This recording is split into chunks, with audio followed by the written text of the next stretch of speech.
سارا جو اس کی پلاننگ ہوئی اس حملے کی، فطرہ الخوارج اور ٹی ٹی پی کا جو سربراہ ہے نور ولی محسود، یہ اس نے پلاننگ کی اپنے کمانڈر داد اللہ کے ذریعے۔ ایک بہت بڑا نقصان پہنچانے کی کوشش کی گئی اسلام آباد کے اندر، اس میں تو کوئی شک و شبہ نہیں کہ اس کے تانے بانے افغانستان سے ملتے ہیں۔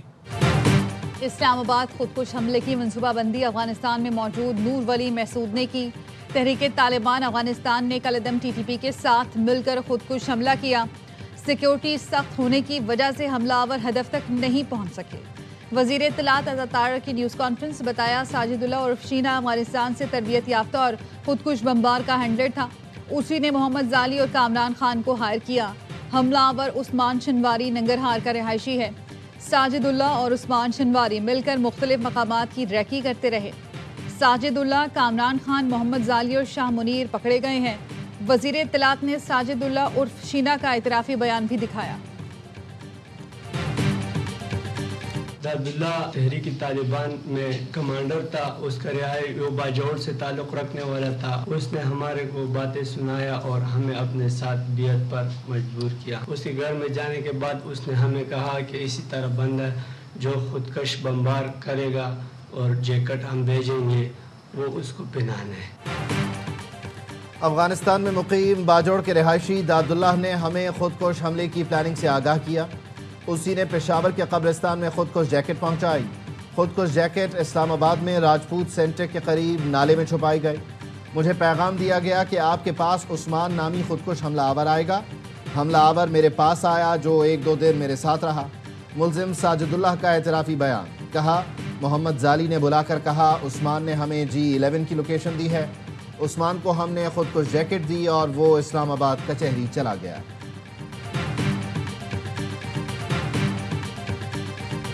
ان کی فوٹوگرافز لے لیے گئے ہیں، فنگر پرنٹس نادرا کو میچنگ کے لیے بھجوا دیے گئے، جو فورینزک کا ایویڈنس موقع پہ تھی وہ لے لی گئی تھی۔ ساری CC فوٹیجز پورے شہر سے ہم نے پھر اکٹھی کرنی شروع کی۔ ہم اس کو ٹریک کر رہے ہیں کہ یہ کس طرف سے آئے ہیں۔ موٹر سائیکل تحویل میں لیا گیا ہے، اس کی بھی انویسٹیگیشن اس پہ چل رہی ہے۔ انویسٹیگیشن میں کافی پروگریس ہو چکی ہے۔ FC ہیڈ کوارٹرز پر حملہ کرنے والے دہشت گردوں کو کافی حد تک ٹریس کر لیا۔ دہشت گرد جس علاقے سے آئے تھے وہاں بھی پہنچ جائیں گے۔ IG خیبر پختونخوا ذوالفقار حمید کا کہنا ہے فوٹوگراف اور فنگر پرنٹس نادرا کو بھجوا دیے گئے۔ پشاور میں FC ہیڈ کوارٹرز پر دہشت گرد حملے کا مقدمہ CTD تھانے میں درج۔ حملے میں 3 جوان شہید اور 11 افراد زخمی ہوئے۔ حملہ آور تینوں دہشت گرد مارے گئے تھے۔ CTD کے مطابق تینوں حملہ آور ایک ہی موٹر سائیکل پر جائے وقوع پہنچے۔ FC ہیڈ کوارٹرز سے کچھ فاصلے پر موٹر سائیکل کھڑی کی۔ دہشت گردوں کے پاس کلاشنکوف اور 8 سے زائد دستی بم تھے۔ دہشت گردی میں استعمال موٹر سائیکل تحویل میں لے لی۔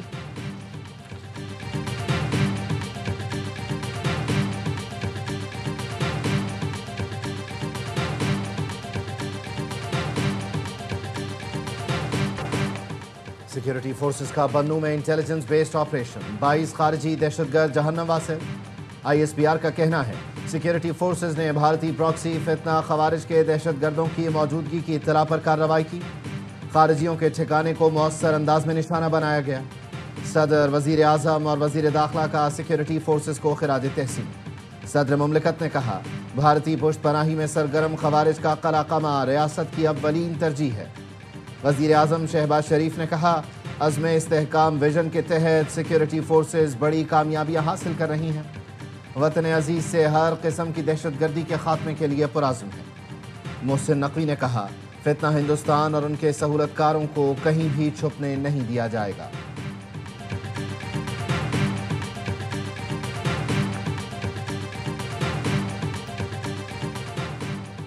نائب وزیر اعظم اسحاق ڈار سے ایرانی سپریم قومی سلامتی کونسل کے سیکریٹری کی ملاقات۔ نائب وزیر اعظم اسحاق ڈار اور ڈاکٹر علی لاریجانی نے برادرانہ تعلقات کو مزید وسعت دینے پر اتفاق کیا۔ ترجمان دفتر خارجہ کا کہنا ہے ملاقات میں اہم علاقائی عالمی امور پر گفتگو کی گئی۔ دفتر خارجہ پہنچنے پر نائب وزیر اعظم اسحاق ڈار نے علی لاریجانی کا استقبال کیا۔ الیکشن کمیشن نے وزیر اعلیٰ خیبر پختونخوا کے دھمکی آمیز بیان کیس کا فیصلہ محفوظ کر لیا۔ وکیل علی بخاری نے دلائل میں کہا سہیل آفریدی ہری پور نہیں گئے، دوسرے اضلاع میں کی گئی بات پر نوٹس بھیجا گیا۔ وزیر اعلیٰ کے خلاف کارروائی ناقابل سماعت ہے۔ وزیر اعلیٰ خیبر پختونخوا کی جانب سے جواب جمع کروایا جائے گا۔ چیف الیکشن کمشنر نے کہا آپ کے پوائنٹس آ گئے، اس پر فیصلہ کریں گے، سب کے خلاف بلا امتیاز کارروائی ہوگی۔ پشاور ہائی کورٹ نے وزیر اعلیٰ سہیل آفریدی کی الیکشن کمیشن میں طلبی کے نوٹس کے خلاف درخواست پر فیصلہ محفوظ کر لیا۔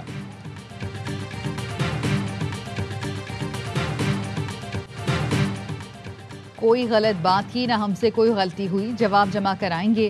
حویلیہ میں تقریر کی، آئین و قانون میں رہتے ہوئے کارروائی کا کہا۔ وزیر اعلیٰ خیبر پختونخوا سہیل آفریدی کہتے ہیں خیبر پختونخوا میں ترقی ہو رہی ہے، اسی لیے عوام نے تیسری بار ووٹ دیا۔ سلمان اکرم راجہ نے کہا وزیر اعلیٰ سہیل آفریدی نے کسی کو دھمکی نہیں دی، یہ کہنا قانون پر عمل کرو ورنہ کارروائی ہوگی، دھمکی نہیں ہے۔ وزیر اعلیٰ خیبر پختونخوا کو پیشی سے استثناء دے دیا گیا، انہیں الیکشن کمیشن میں پیش ہونے کی ضرورت نہیں۔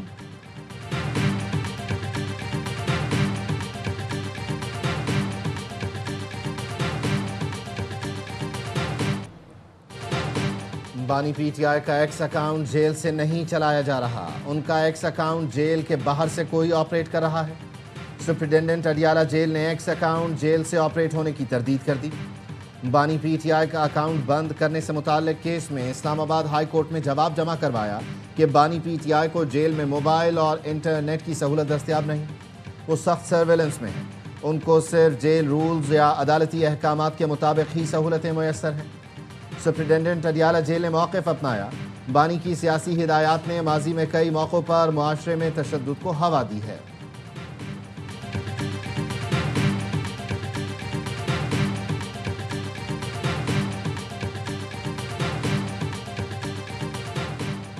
اسلام آباد سیشن کورٹ نے 9 مئی سمیت دیگر 5 مقدمات میں بانی پی ٹی آئی کی گرفتاری روک دی۔ بانی پی ٹی آئی اور بشرا بی بی کی ضمانت قبل از گرفتاری میں توسیع، آئندہ سماعت پر عدالت میں یا بذریعہ ویڈیو لنک پیش کرنے کی ہدایت۔ جوڈیشل کمپلیکس حملہ کیس میں اے ٹی سی اسلام آباد نے عدم پیشی پر شبلی فراز کو 2 مقدمات میں اشتہاری قرار دے دیا۔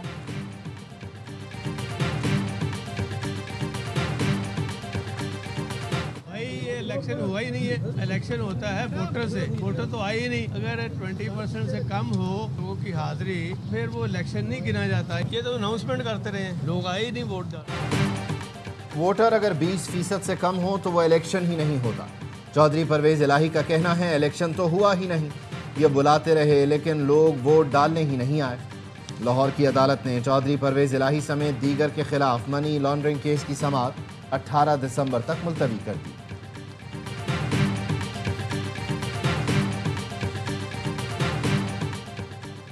آئی ایم ایف نے حکومت کو نیشنل ٹیرف پالیسی 2025-30 پر عمل درآمد یقینی بنانے کی ہدایت کر دی۔ آئی ایم ایف نے governance and corruption diagnostic assessment report میں کہا کہ ٹیرف نظام کو سادہ بنانے کی اصلاحات کے سلسلے کو جاری رکھا جائے۔ نیشنل ٹیرف کمیشن کا بیرونی مشیروں پر ان حقوقوں کے اثر و رسوخ کو محدود کرانا چاہیے۔ نیشنل ٹیرف کمیشن کی تکنیکی صلاحیت کو مضبوط بنایا جائے۔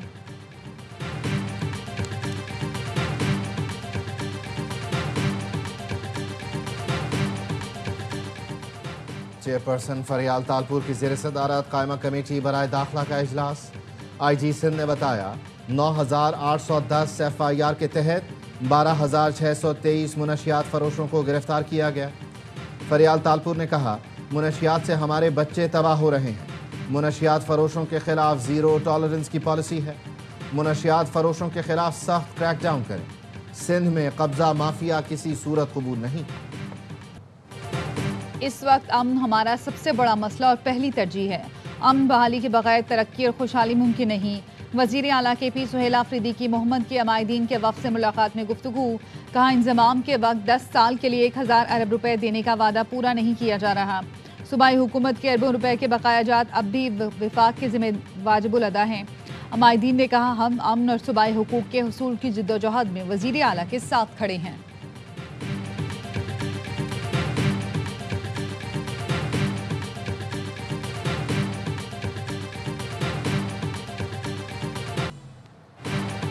وزیر اعلیٰ سندھ سے یورپی یونین مانیٹرنگ مشن اور سینٹ ٹریٹی امپلیمنٹیشن سیل کے وفد کی ملاقات۔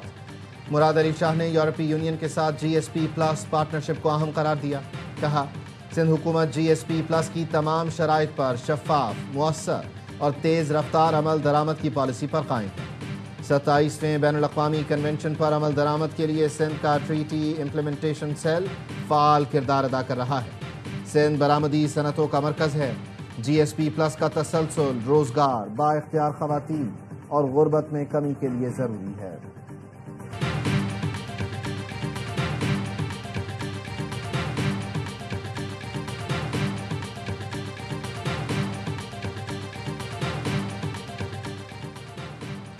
سینٹ کی قائمہ کمیٹی داخلہ کا اجلاس، سائبر فراڈ کے بڑھتے کیسز پر اظہار تشویش۔ DG NCCIA نے بتایا 50,000 کیسز پینڈنگ ہے۔ سینیٹر پروشا خان نے کہا یہ فراڈ بہت سے لوگوں کے ساتھ ہو رہے ہیں۔ جوئے کی ایپس میں کون سے گینگز ملوث تھے؟ NCCIA کے کون سے افسران نے رشوت لی؟ DG NCCIA نے کہا کہ 9 لوگ تھے، 8 گرفتار ہو چکے، 4.5 کروڑ روپے برآمد کر لیے۔ سینیٹر سیف اللہ بڑو نے کہا بتائیں کیسے FIA کا ایک افسر سال میں اربوں کی پراپرٹی بنا لیتا ہے۔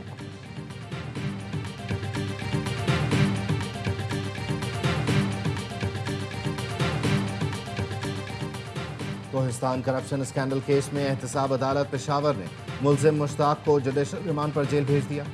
پروسیکیوشن نے کہا ملزم کوہستان اسکینڈل میں ملوث ہے، ملزم کے اکاؤنٹ میں 75 ملین کی ٹرانزیکشن ہوئی ہے۔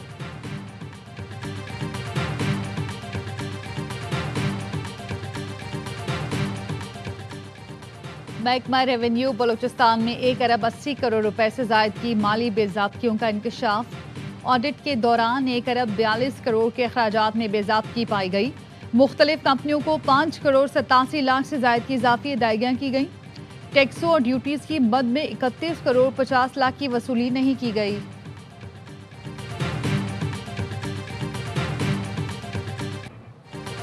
خواتین کے موبائل فون ہیک کر کے بلیک میلنگ اور زیادتی کرنے والے ملزم کا مزید ریمانڈ حاصل کر لیا گیا۔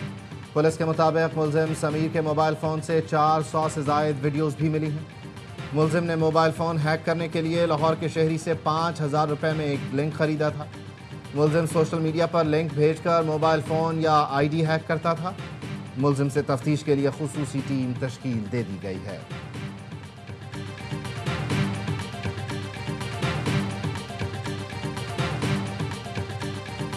خواتین پر تشدد کے خاتمے کا عالمی دن۔ اقوام متحدہ کی رپورٹ کے مطابق گزشتہ سال 83,000 خواتین اور لڑکیوں کو قتل کیا گیا۔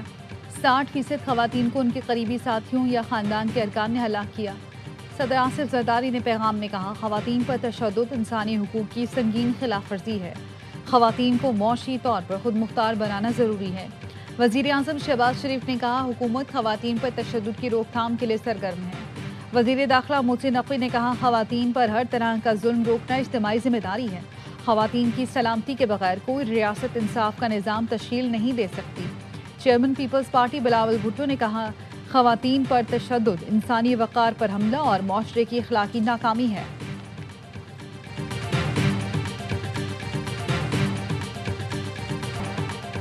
جنگ بندی معاہدے کے باوجود اسرائیلی فوج کی غزہ میں بمباری، مزید 4 فلسطینی شہید۔ پاکستان کے مستقل مندوب عاصم افتخار کا سلامتی کونسل میں کہنا تھا دنیا نے غزہ میں تباہ کن جنگ کو انتہائی کرب اور حیرت کے ساتھ دیکھا۔ بھوک سے نڈھال فلسطینی عوام پر ناقابل بیان مصیبتیں ڈھائی گئیں۔ غزہ میں اسرائیل کی جانب سے جنگ بندی کی خلاف ورزیاں جاری ہیں۔ غزہ میں اب بھی گھر تباہ کیے جا رہے ہیں، لوگ دہشت میں زندگی گزار رہے ہیں۔ غزہ میں جنگ بندی پر مکمل عمل درآمد یقینی بنایا جائے۔ غزہ میں بلا تعطل انسانی امداد تک رسائی کی ضمانت دی جائے۔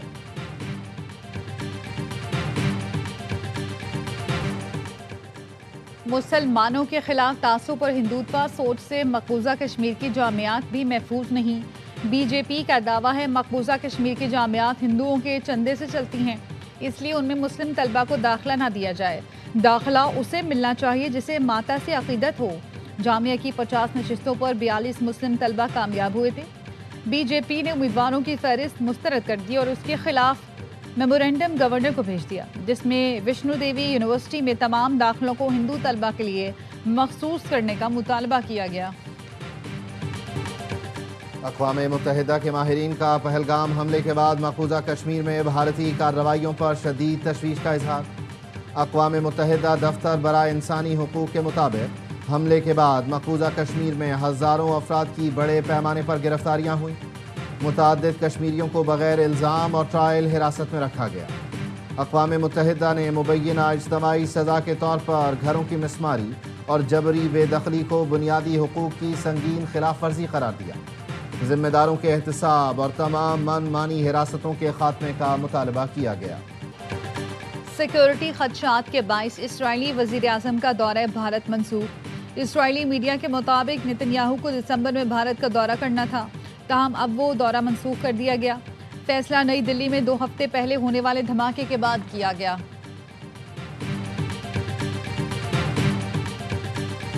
ایتھوپیا کے دارالحکومت کے آپاس ایک آتش فشاں نے تقریباً 12,000 سال کے بعد ربط کیا۔ اس وقت یہ سلسلہ بھارت کے اکثر علاقوں پر موجود ہے اور پاکستان کی فضائیں اس وقت تقریباً کلیئر ہو۔ ایتھوپیا میں آتش فشاں پھٹنے کے بعد پھیلنے والے راکھ کے بادل پاکستان کی فضائی حدود سے نکل گئے۔ ترجمان محکمہ موسمیات کا کہنا ہے آتش فشاں کی راکھ کے بادلوں کا رخ بھارت کی جانب ہے، اس کا اثر ہماری فضا پر نہیں آئے گا۔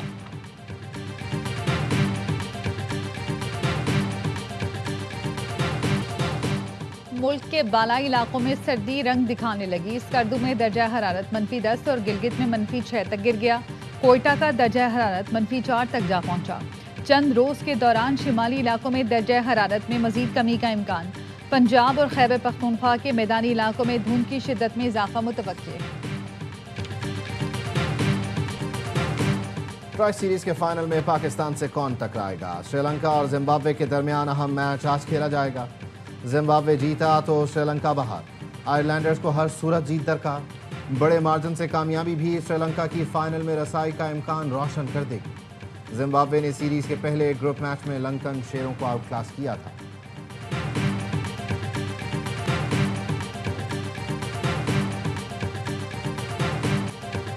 اور ICC T20 ورلڈ کپ کا شیڈیول آج جاری کرے گا۔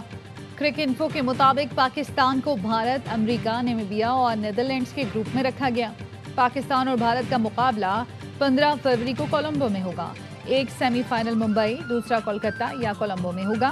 20 ٹیمیں ایک ٹرافی کے لیے 7 فروری سے 8 مارچ تک بھارت اور سری لنکا میں پنجہ آزمائی کریں گی۔